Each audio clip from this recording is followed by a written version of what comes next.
I think when the diagnosis comes of cancer, it's probably fair to say, certainly in my case, that I didn't think about work. I think my initial reaction is entirely health driven. The initial when someone says, of course, you've got cancer, you don't associate cancer with a long life. So the natural reaction that I had and my family had was one of, crikey, what does that mean now in the sort of the next short term? Once that initial sort of shock of health, I think, settles down, the next week or so, then you think more about work. Uh, I told work instantly. They were incredibly supportive and did what I think is what any good employer would do, which is just let you be. They didn't fuss. They just said, look, we're here if you need us, but just do what you have to do, and then I'll give you a call in a few days and see how you are. So that was probably my initial thought. My biggest worry was the fact that I'd only been with my then current employer under a year, so I knew that my sick pay was not going to be a large amount. It turned out it was a few weeks only, and actually they were very good. They extended that more than I was entitled to, which I appreciated. So that was probably my concern, was when the health situation sort of stabilizes in my mind, you suddenly realize that actually in a few weeks' time you're going to take a really massive pay cut because you're going to go on to statutory sick pay. So after a little while, I went through probably about 5 months worth of treatment, which affected me quite a lot, including a sort of month's worth of radiotherapy, which is truly sort of exhausting. Then, when I stabilised health-wise, I was able to say to the employer, "Can I come back to work now? Can we discuss me coming back?" And having done some occupational health assessments, we then entered into a discussion about, okay, what is it I can do?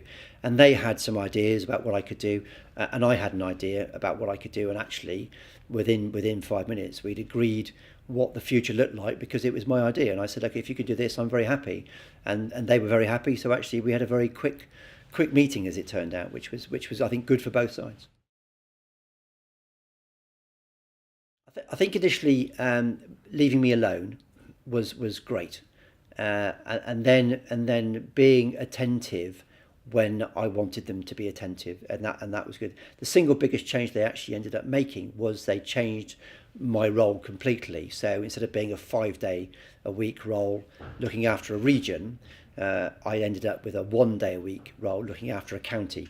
So it was a sort of a perfect. I've got 5 counties in my region, so I'll spend 1 day and look after my county. And the thing I appreciated most was, it wasn't, you work on a Monday or you work on a Tuesday. No, it was, you give me 7 hours of your time over the course of the week, depending on how your diary and how your treatment and what you need to do, because we know what you need to do. So I found their flexibility was the best thing. I think, as I eulogise now about the value of work, the value of work is so much more than the wage that you get paid. Work brings so many things into your existence: normality, stability, relationships, challenges, rewards, fun, excitement. All those things are part of your life when you work.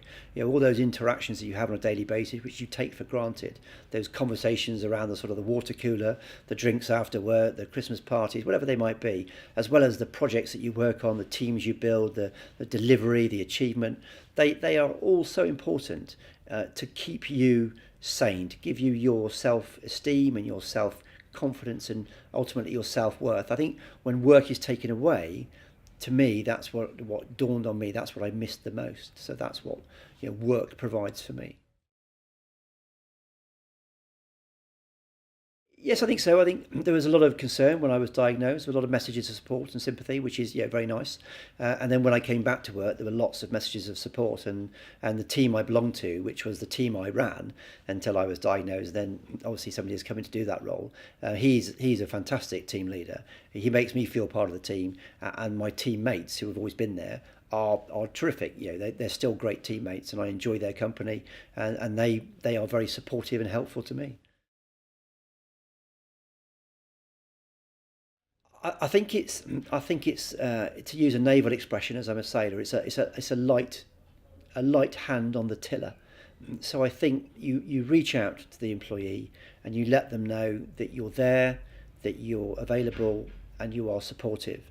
And I think regular, but not too regular, conversation just to see how they are, bringing them up just to make sure they're okay, but getting the balance between making sure they're okay and sort of badgering them to know what's going to happen next, because obviously as an employer that's going to be on their mind.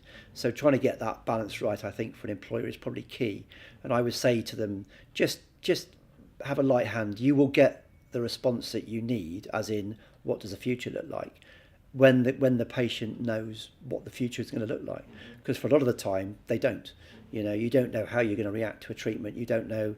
You might be fine today but lousy tomorrow, and that's what I found in my treatment. So you could ask me on a Monday, could I come back to work next week, and I say, yeah, I think so. And on the Tuesday I can't get out of bed. So it's not as black and white thing. So I think a light hand on the tiller is probably the best expression I can come up with. I think everybody has to go at their own pace. So it depends a lot, I think, on what your cancer is, how far advanced it is, what your next few months looks like in terms of treatments.